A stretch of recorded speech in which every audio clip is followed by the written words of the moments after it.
જય જવાન જય કિસાન મિત્રો, આજે ખેતરની અંદર હું આવ્યો એટલે મને જાણવા મળ્યું કે એક ફુવારાની જે લીટર આવે છે એ લીટર ફૂટેલી હતી, એટલે પાણી લીકેજ થતું હતું અને વધારાનું પાણી અહીંયા એકત્રિત થતું હતું, જેના કારણે આપણે જાણી શકીએ છીએ ખેડૂત મિત્રો કે વધારે પડતું પાણી એક જગ્યાએ ભેગું થાય તો એનાથી નુકસાન થાય.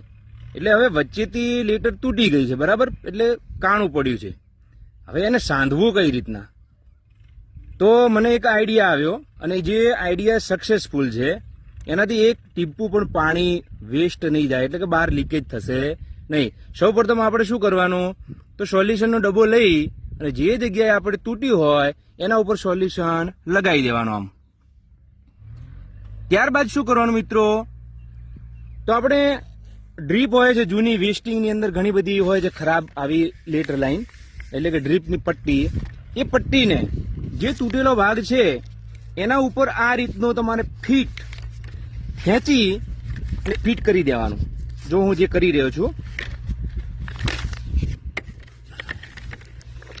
તો મિત્રો એનાથી શું થશે, તો સોલ્યુશન અને આ ડ્રીપની પટ્ટી આ બંને ખેંચીને બાંધી અને પછી તમે મોટર ચાલુ કરશો, એટલે કે ફુવારા ચાલુ કરશો, તો તમને મિત્રો જાણવા મળશે કે એક લગારે ટીપું બહાર પડતું નહીં હોય.